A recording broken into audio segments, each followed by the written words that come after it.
Bien, merci. Bien heureuse d'être parmi vous aujourd'hui. J'ai surtout le grand bonheur d'être accompagnée par les aidants scolaires, donc Madame Lisa Allard et puis José, qui sont parmi nous et qui représentent en fait un organisme communautaire. Également Guylaine Maurice, agente de transition au Centre de services scolaires des navigateurs, et la professeure Julie Mélenchon à l'UQAR. Donc en fait, dans le cadre de notre présentation, on a envie de réfléchir ensemble, de repenser la place de la communauté dans la première transition scolaire. Très rapidement, d'abord, on va vous présenter qui sont les aidants scolaires, quel est cet organisme. Ils ont un service d'aide à la première transition scolaire, donc on va le décortiquer ensemble.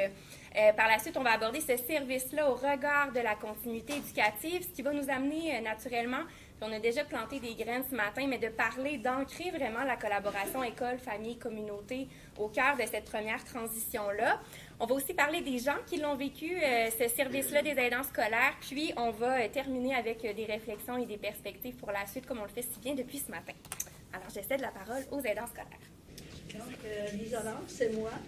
Je veux dire merci d'être là, puis je veux dire aussi un grand merci à mes mentors qui ont été de votre communauté de recherche. J'ai eu Jacqueline Thériault, j'ai Madeleine Baillargeon, puis j'ai Claude Cossette.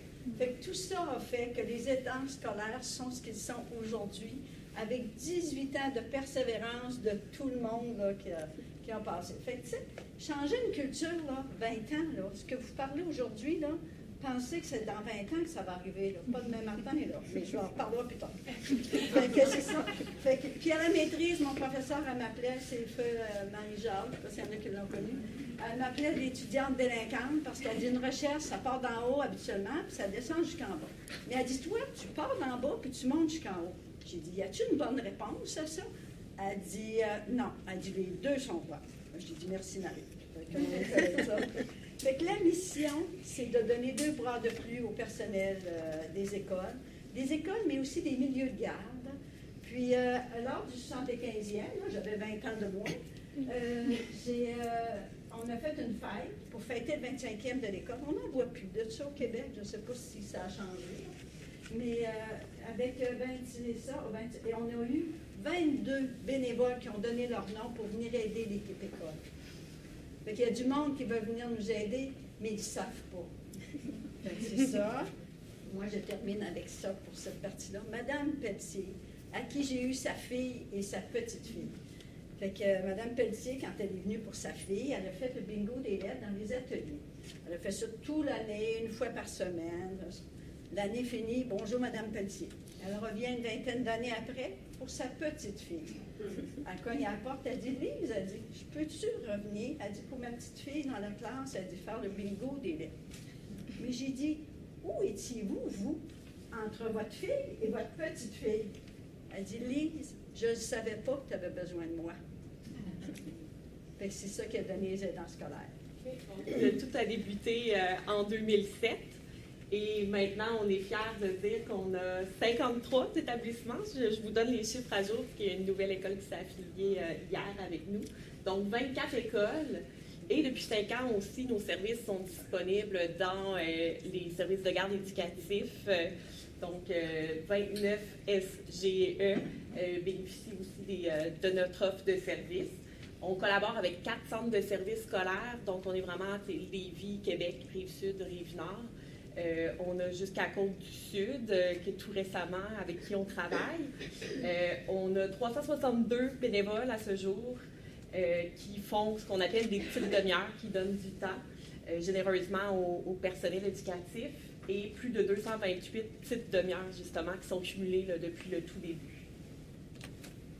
Donc, les services qu'on offre, il y a vraiment le soutien qui est plus au personnel enseignants, aux éducateurs, éducatrices.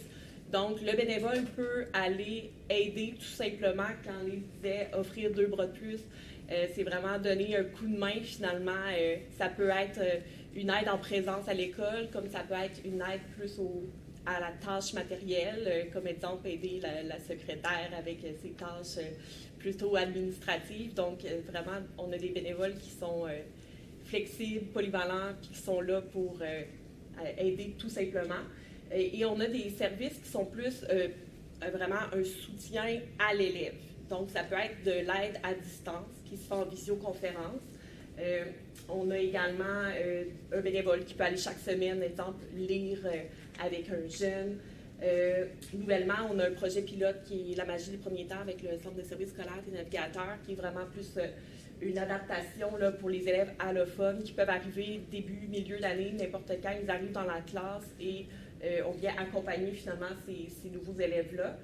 Et ce qu'on va vous parler plus en détail aujourd'hui, bien sûr, c'est l'aide à la première transition scolaire, qui est vraiment un service là, maintenant offert par notre organisme, les aidants scolaires.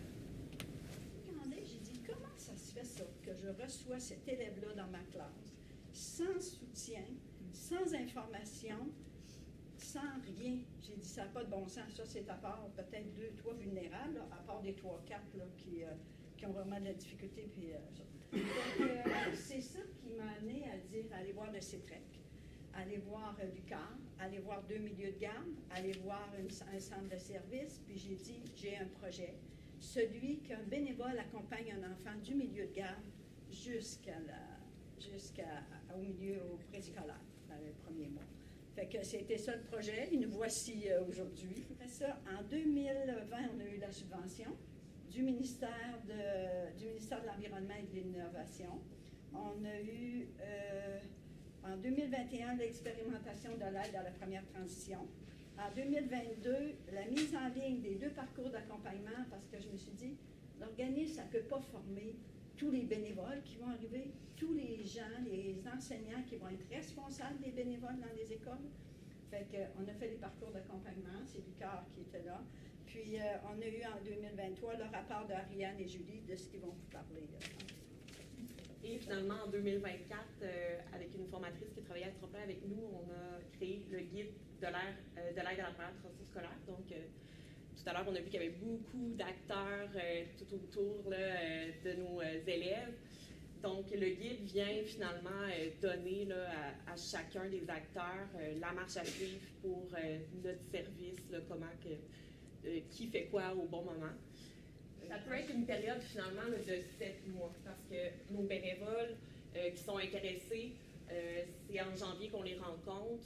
On va finalement donner le nom de nos bénévoles au milieu éducatif. Donc, on va leur dire, exemple, vous avez 3 bénévoles qui sont intéressés à finalement accompagner un jeune. Puis là, on s'entend, le bénévole va offrir 2 bras de plus à l'ensemble du groupe. Donc, oui, il va accompagner le jeune, mais il va être là pour l'ensemble du groupe. Donc, on ne vient pas stigmatiser l'enfant. On est là finalement pour devenir une personne rassurante, significative.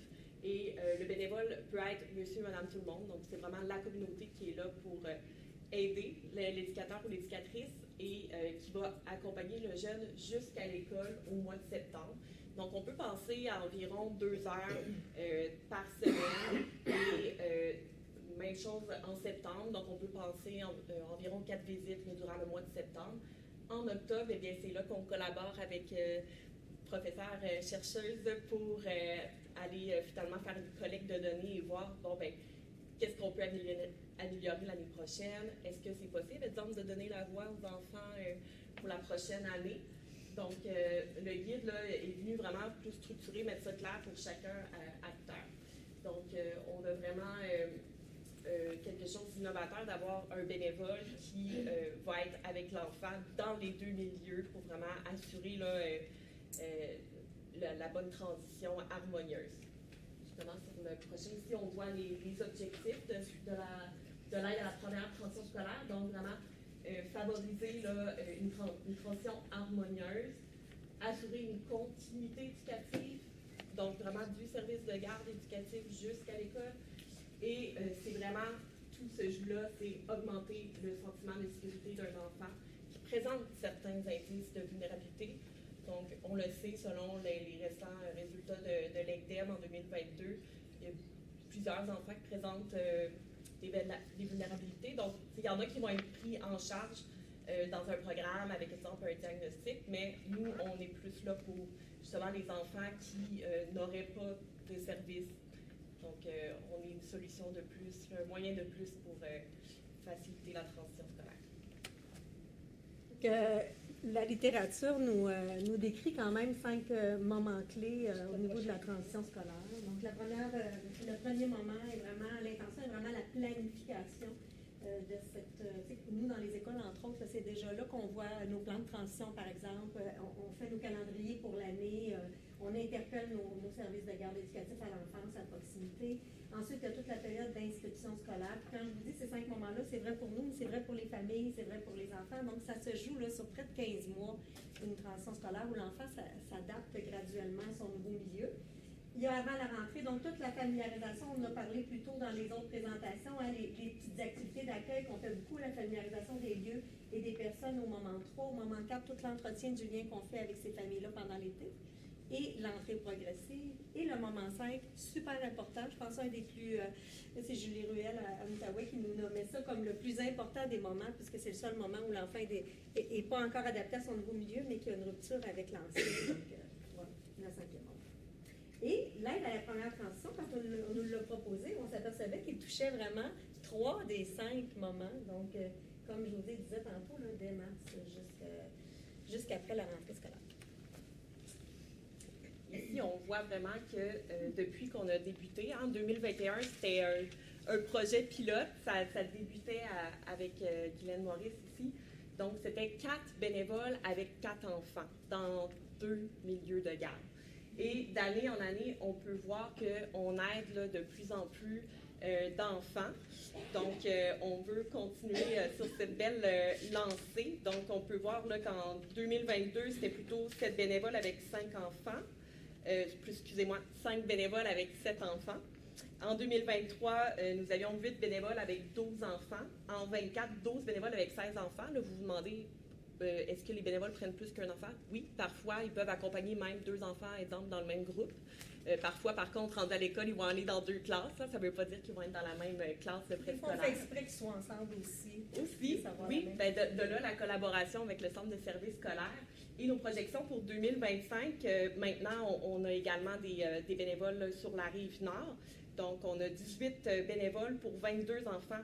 Puis, ce que vous voyez en jaune, c'est tous les enfants qui vont être touchés indirectement par cette présence-là, parce qu'on le sait, avec les ratios, finalement, il y a comme les autres enfants dans le groupe à la garderie et il y a les autres enfants dans le groupe à la maternelle. Donc, cette année, on croit toucher directement 594 élèves avec nos bénévoles. Au niveau de la littérature aussi, pourquoi elle est si importante? Bien, je pense qu'ici, on l'a dit tantôt, on est tous convaincus. Je pense qu'on s'est approprié beaucoup de données, ça fait que je vais aller rapidement. Mais on sait que la façon dont va être vécue cette transition-là, cette première transition-là, ça va avoir un impact là, sur tout le cheminement des enfants. Au niveau de la réussite, quand on regarde les épreuves en lecture et en mathématiques ministérielles de 4e année, on a des liens aussi avec la façon dont s'était vécue la transition scolaire. Ça influence la participation et l'engagement des enfants. Donc, on veut leur donner une bouchée d'école qui goûte bon dès le début. Puis, en même temps, on n'a comme pas deux... C'est quoi le dicton? On n'a pas deux fois l'occasion de faire une première bonne impression, donc on met le paquet. Ça diminue le nombre d'absences et ça sert d'assise pour toutes les autres transitions scolaires. Au niveau des données, ben, je vais aller rapidement aussi parce qu'on a parlé tantôt de l'ECDEM, mais il y a une étude, je crois, à Duval, qui nous disait que des enfants, ben, 8 à 21% des enfants éprouveraient des difficultés d'adaptation lors de leur transition scolaire. Puis avec l'ECDEM, ben, chez nous, on parlait de 28 points quelques au Québec, mais chez nous, à Chaudière-Appalaches, on est à 25% quand même de nos enfants qui arrivent à l'école avec des vulnérabilités. En tout cas, au moins dans un domaine de développement. Donc, c'est pourquoi on y donne autant d'intérêt. Par exemple, les 3 principes qui sont ressortis du MES en 2010, mais qui ont été revus là, par Julie Ruel suite à ça en Outaouais aussi en 2015, mais qui est vraiment la reconnaissance que cette période-là, elle est vraiment déterminante dans le développement des enfants. Que le rôle des parents est très, très, très important. Donc, de reconnaître leur expertise en tant que parents. C'est quand même eux qui les connaissent là, plus que nous depuis 4 ans ou 5 ans. De leur donner une place et de partager cette responsabilité-là aussi avec nos partenaires, donc la communauté, mais oui, en fait, toute la communauté, y compris les parents. Et dans le programme type de l'éducation préscolaire, ben, on a aussi l'aspect qui est très important, qui est de se mobiliser autour de l'enfant. Donc, l'enfant arrive avec un sentiment partagé, il y a hâte, il y a peur, il y a toute la notion de la séparation du parent. Donc, toute le soutien aux transitions est là. D'assurer la continuité éducative dans nos différents milieux. Puis avec le parent, il y a des recherches qui nomment aussi l'importance de la relation avec le parent pour que l'enfant développe une image positive de l'école. C'est ça qu'on souhaite. La responsabilité partagée entre l'équipe école, la famille, la communauté, donc de faire l'équipe autour de lui. Puis au niveau de la dimension culturelle, valoriser la dimension culturelle, puis valoriser, oui, c'est ça, puis reconnaître la diversité culturelle. Puis au service, l'aide qui est au service en fait de la continuité éducative dans ce qu'il nous propose, les aidants scolaires, c'est vraiment de venir faire une équipe autour de lui, mais d'avoir une même perception de l'enfant avec qui on va travailler. Donc, parce qu'il va y avoir eu un pont entre nos deux milieux. Donc, c'est ce qui était très positif là, à ce niveau-là. Ça favorise aussi les échanges entre les éducatrices et les enseignantes. Puis on sait que c'est un facteur de protection aussi au niveau des compétences émotionnelles chez les enfants. Et ça nous amène tout naturellement à la fameuse collaboration école-famille-communauté. En fait, c'est qui la communauté? C'est tout ce qui se trouve autour d'une école, tout ce qui se trouve autour d'un milieu scolaire. Et de manière encore plus précise, la communauté éducative, le Conseil supérieur de l'éducation, dans un avis tout récent là, de la fin 2024, nous précise que dans cette communauté éducative-là, on retrouve entre autres des organismes communautaires comme les aidants scolaires. Donc, oui, évidemment, on a l'école, on a les services de garde éducatifs à l'enfance, on a la famille, puis on a les organismes communautaires, dont les aidants scolaires. Évidemment, là, j'ai pas à vous apprendre que la recherche a montré toute la force, finalement, de cette synergie-là. Donc, les bienfaits, les bénéfices qu'on peut trouver chez tout ce beau monde. Bon, évidemment, il y a le bien-être des enfants, mais ses besoins fondamentaux aussi. Et nous, on est très préoccupés, entre autres, par son besoin d'attachement, son besoin de sécurité, qui est assuré justement par une personne bénévole qui assure la transition avec lui, les réussites éducatives, bien évidemment, et le bénéfice de tous, notamment pour que les acteurs apprennent à se connaître les uns les autres, que l'éducatrice parle à l'enseignante, parle aux parents et ainsi de suite. Très rapidement, en fait, dans son avis, le Conseil supérieur de l'éducation met en lumière 3 principes. J'attire votre attention sur le premier et le troisième. Le premier étant que la collaboration école-famille-communauté concerne tous les milieux. Ce que le Conseil nous dit, c'est que toutes les écoles, tous les milieux scolaires ont à gagner à faire une place à la communauté dans leurs écoles. Pourquoi? Parce que c'est pour le bien-être de l'enfant, pour sa réussite éducative. Puis le troisième principe est que la communauté éducative, c'est un filet de sécurité. Donc, c'est ce qu'on souhaite pour les enfants. Et le Conseil va même jusqu'à dire, en fait, que une personne bénévole peut assurer ce filet-là, cette relation, ce lien-là avec l'enfant. Donc, l'idée ici, c'était d'ancrer un peu le service des aidants scolaires là, dans ce fameux avis du Conseil. Puis, les aidants scolaires ont fait appel donc à l'UQAR pour des collectes de données. En fait, ce qui est intéressant ici, je ne vous parlerai pas toute la métho et tout ça, mais ce qu'on a voulu, c'est aider les aidants scolaires à se doter d'un processus d'amélioration continue. Donc, il y a des collectes de données annuelles qui se font pour bonifier, ajuster le service. À chaque recommandation, justement, les aidants scolaires ajustent. Ils ont précisé leur service, ils ont préparé de la documentation, ils ont renforcé les liens de collaboration. Donc, à chaque fois qu'on a pu les y accompagner. Alors, je vais rondement pour qu'on puisse aller directement à ce qui en est ressorti. En fait, l'idée de chacune de ces collectes, c'est de donner une voix aux acteurs qui vivent la première transition scolaire, mais qui vivent le service d'aide à la transition. On a d'abord les services de garde éducatifs à l'enfance. Très brièvement, là, dès la première collecte, c'était très bien reçu, cette initiative-là, le fait d'accueillir une personne dans leur milieu, trouver les personnes bénévoles très respectueuses, qui respectaient leur rôle, qui n'allaient pas non plus remplacer la personne éducatrice, mais qui de mieux placé qu'un éducateur qui a vécu l'expérience pour nous en parler.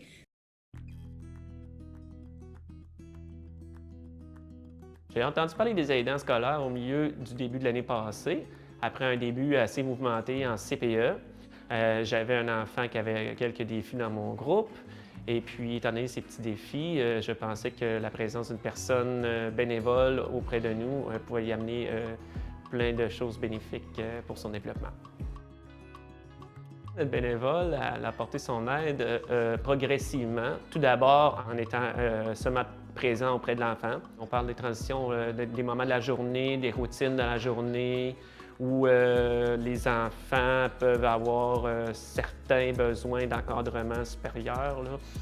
c'est-à-dire le changement de l'intérieur vers l'extérieur, le vestiaire, terminer une activité, en commencer une autre. Ce qu'on a apprécié de la bénévole qui est venue dans notre groupe, c'était son calme auprès des enfants, sa bienveillance, sa curiosité, son ouverture aussi. C'était un peu toutes ces caractéristiques-là qui amenaient beaucoup de bien-être au niveau de l'enfant qui a des besoins particuliers. Alors, l'expérience qu'on a vécue remplit tout à fait la mission, tant au niveau du lien entre les parents, le CPE, que du bénévole et de l'équipe école. C'est vraiment un lien qui est créé. Et puis, il y a une communication qui s'est faite entre tous ces gens-là qui gravitent autour de cet enfant-là, ce qui m'a apporté beaucoup de réconfort par rapport au fait que je savais que mon petit coco était bien dans son milieu scolaire et que notre bénévole était encore présente auprès de lui.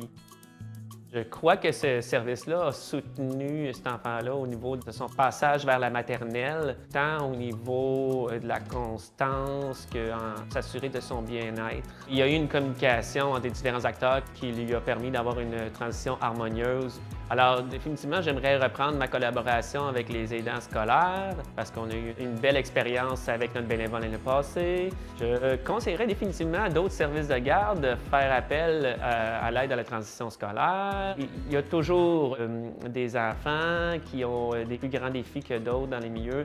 On fait un métier qui est très demandant et puis d'avoir une bénévole auprès de nous, ça apporte une belle dynamique au niveau du groupe.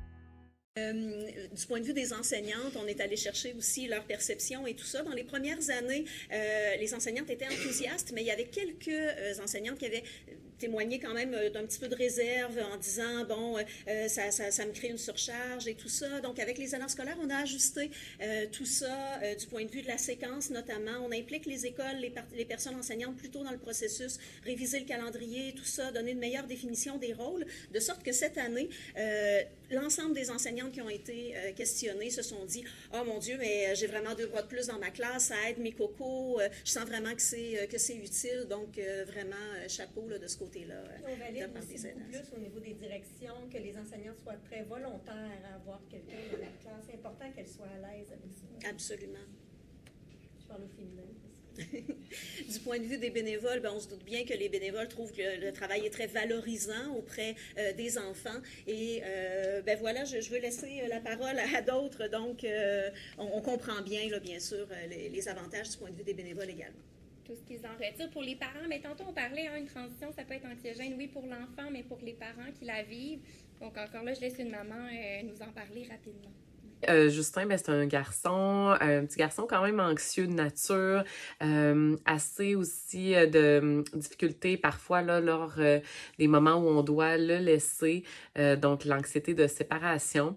Alors, quand on m'a offert la possibilité que Madame Clémence puisse être accompagnante pour Justin aussi lors de sa rentrée en maternelle, c'est certain que pour moi, c'était tellement une belle idée, puis que justement, ça l'aiderait probablement dans son passage là, de la garderie à l'école. Et effectivement, donc, depuis maintenant quelques semaines là, que l'école est commencée, et ça s'est super bien passé pour Justin. J'appréhendais les matins, les premiers, où j'allais devoir le laisser là, dans un endroit où il connaissait personne, où ça allait justement être un nouveau milieu pour lui de A à Z, comme en plus, il n'y avait pas vraiment d'amis dans sa classe là, de sa garderie et même dans l'école. Mais finalement, je l'ai laissé le matin, il était super heureux, il n'a pas été anxieux, il n'a pas pleuré, il n'y a pas eu de larmes ou de visage déçu, triste, peu importe. Là, il était vraiment prêt. Il savait que Madame Clémence aussi allait être là certaines journées. Elle est venue le visiter. Je sais qu'ils ont fait des jeux ensemble, des jeux de cartes, de mémoire. Il m'en a parlé. Et il m'a même aussi, à quelques reprises, mentionné. « Ah, Madame Clémence, ça va venir demain. » Fait que je crois sincèrement là, que ça a pu vraiment l'aider dans ce cheminement. Et je pense que pour lui, juste de savoir qu'il allait avoir une présence comme ça connue, une présence rassurante avec lui dans la classe, donc ça l'a aidé vraiment, je pense, à, dans sa tête, là, enlever le petit côté anxiété, puis ça gêne aussi là, de se mêler à tout du nouveau monde.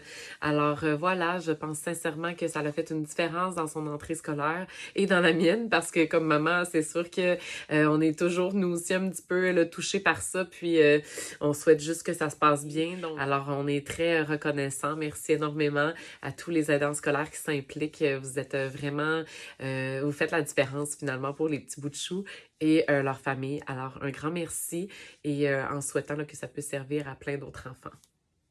En quelques diapos, on voulait faire émerger finalement pour les milieux qui voudraient réfléchir à instaurer ce genre de pratique, finalement, fort des différentes années et des collectes de données et tout ça, puis des réflexions qui ont été mises en place, il y a différents éléments de réflexion sur la transition et la place justement des personnes bénévoles dans les écoles qui méritent d'être soulevés. Donc, un des thèmes centraux là, qui revenait chaque année puis qui demeure sensible, c'est vraiment le profil des enfants accompagnés, comment on sélectionne avec bienveillance ces enfants-là. Donc, on le rappelle, vous l'avez dit, ce ne sont pas des enfants avec des diagnostics, avec des problématiques particulières, seulement des enfants pour lesquels on sent que la transition peut être sensible un petit peu, qui présentent ce type de vulnérabilité-là. Donc, ça, c'est important de le rappeler à tous les acteurs, à tous les partenaires. D'ailleurs, les aidants scolaires ont déployé du matériel, un beau dépliant, un guide qui circule aussi, qui aide à bien identifier les enfants. Rappelez toujours le but commun qui est le bien-être